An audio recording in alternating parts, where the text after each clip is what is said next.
Hey guys, I thought I would just do a random check-in video with you guys to see how you're doing. What's going on? Are you enjoying your summer? We certainly are. We work hard, play here on the homestead, and it is actually raining outside right now, or I'd give a tour, but rain and technology, yeah, not always good. But I'm very thankful for the rain because we have not had a lot of rain, and it is very dry up here.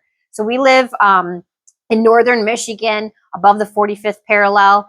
And we have had some crazy weather going on. We've had that near tornado thing. It's been dry.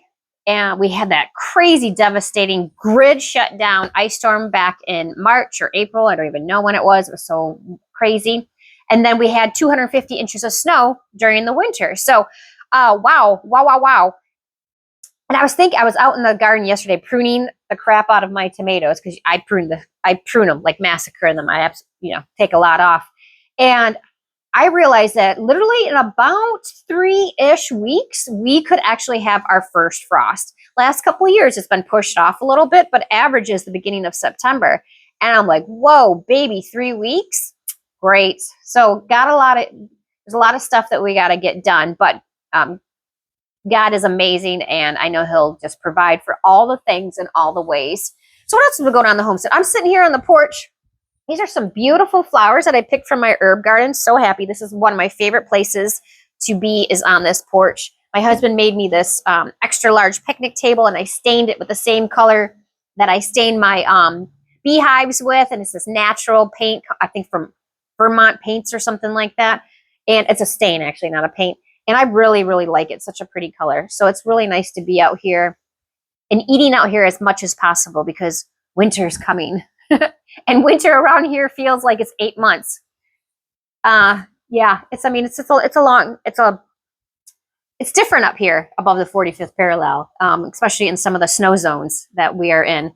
So it gets a little crazy. So, the chickens are doing pretty good. All the meat birds, they've got a couple more weeks to go as well. I'm looking out at them. That's where my eyes are. Last night, I think a coon got in and unfortunately got a couple of them. Reached right through the chicken wire and just got a couple. They couldn't get them out, but they didn't survive. So I kind of fixed up some of the parts where, assuming the coon messed up. So hopefully they'll be okay. And they're not that far off the house, but you know those raccoons are a wee bit sneaky, right? The sheep are doing really good. We have 3 of them. We've got a ram and 2 ewes, which are the ladies. And they had tags on their ears, so I kind of use their tags as a guide on what their names would be. So one is 21. So there was this restaurant, I was probably in my 20s, that had the best nachos, like totally not healthy for you, but I would totally indulge in them now because they were so darn cute and good. And the restaurant was called Club 21. So if you know what I'm talking about, I mean, there's probably other Club 21s out there. That was so good. Best nachos. So she's Club 21. And the other one is 007. So we basically just call her 007. We thought about calling her Halle Berry, which is funny too, but 007 just seems to come off my tongue a lot easier. And then the ram, his name is Pickles. Why would I call the ram Pickles? I have no idea. I never name anything, and so if these are really bad names, it's probably because I'm not usually allowed to name them. But we really enjoy Pickles. He seems to be very nice. And I thought when he has some offspring, we can call some of his offspring Dill and Bread and Butter. Get it? So, so that's the animals. The pigs are doing good. Blondie, who is my near probably 400-pound pig, should be having piglets sometime in September. So that's really exciting because, ever since day one, she has rolled over so we could scratch her belly. So she got a place in our hearts. It's smart, right? So we keep her around. And then we got Wilbur and then Wilbur and Blondie. So here we go with some piglets. So that'll be fun. And then we have Hazel. She's our cooking club mascot. I have an online cooking club course designed for kids, but really it's all about just from scratch cooking. And if you guys are interested in it, you can let me know. I'll put a link in the description or in a comment down below. But it's a great homeschooling thing. It's a great thing for kids to do. It's a great thing for young adults to do if no one was ever taught that. So I put that together late last fall, going into, actually it was about Christmas time. And so I've got some people in that club and they're really enjoying it and just kind of bringing them closer together with their kids being in the kitchen. Some of the modules are designed where you don't have to be involved, where they do all the cooking and then you get to eat in it. So it's kind of fun. So that's Hazel. So she was my mascot. So we keep her for that. Okay, so that's all the animals. Gardens are doing gangbusters, like phenomenal. Honestly, overwintering the pigs in there, let them direct depositing all their fertilizer and poop drops was the best thing we could have done for the garden. So that's why we have a couple pigs around, keeping them around, because we're going to do that. We're also bringing the sheep and overwinter them in the garden separately. And that has really, really helped, right? Then you didn't have to build compost and put it in there or haul buckets of poop from somewhere and put it in there. They literally just did it all for you. They also cleaned up a lot of the weeds, all the leftover veggies that were in there. So that really, really helped. So the garden is like just beautiful. I've got tomatoes are coming in. My famous purple potted pole beans are rolling in. I just picked a 20-quart pot yesterday, so I've got to can those. And we will do hillbilly canning, which means we will be doing the canning outside.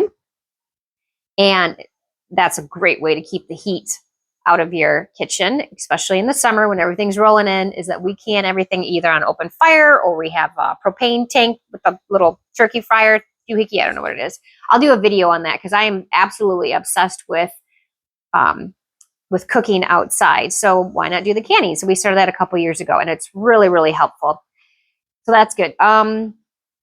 We have a lot of orange pumpkins that are already orange. These were direct seeded things, probably from the pigs or things that we left in there. So I let a lot of stuff grow up. And it's amazing to see when something is self-seeded like that. Some people call them volunteer plants or something like that.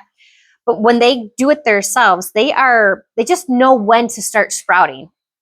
The way God designed stuff, it just sometimes blows my mind, and I just in awe and appreciative of it. So it just knows when to start planting, and it's adapted to the environment, and then it can grow better. So things are like boom, hey. So anything that was self-seeded, it's like ahead of the game. As if when I was thinking when is the perfect time to get something in the ground. So that's cool. That's why I absolutely love seed saving. I seed save from everything, and because your seeds become smarter and more adaptable and really it just works better for your environment. The seeds just become smarter. I think I love it. So I have a seed saving course as well. I'll put a link in the description. And if you want a coupon code, you can comment coupon and I'll give you a code and you can get it for half off or something like that. Just these things I've created out there, just trying to help people, encourage people. I do a lot in the local area by teaching classes and stuff like that. So I've turned a lot of it into digital stuff that are on there. Started a homesteading club site on my Patreon where you're just going to deep dive into a lot of different skills. And so that I'm really excited to find people who want to just learn skills, take those skills into their own back pocket, into their own hands, and take it away from big pharma like herbs or big ag, raise your own animals, anything like that. And all these little tiny skills add up to some major, major stuff, right? Been doing this since I was 16 years old, thinking against the man and just questioning all the things.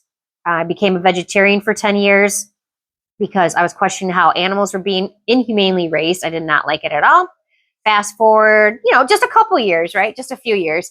Here I am on the homestead where we raise all of our own meat and we do most of the own processing. So it's funny how, God redirects your paths, right? You think you're going somewhere and he's like, nah. But I learned some really good lessons, and I learned that to love animals and to take care of them the best. That's why everything's out on pasture. We feed them all organic feed from a local-ish farm. Small farm. He does a great job with feed, and just they're out in the sun rooting and tooting and ma and baaing and whatever else this chicken's making stuff. So that makes us happy to feel good that we are offering to ourselves and to our kids and stuff like that all these really hard skills or totally forgotten skills, right? I don't know where this video was going to go, but here we go. Yeah, so we got to get back to those old-fashioned ways in a modern world, right? We got to stop We just need to know, we need to be more self-resilient. I'm not saying we're not off grid. I'm not saying you got to go off grid and never see another human again. I mean, if you want to, go for it. But you need to know some skills. When the grid went down with that ice storm and stuff like that, you needed to know some stuff. You needed to be prepared and you needed to be ready to handle it.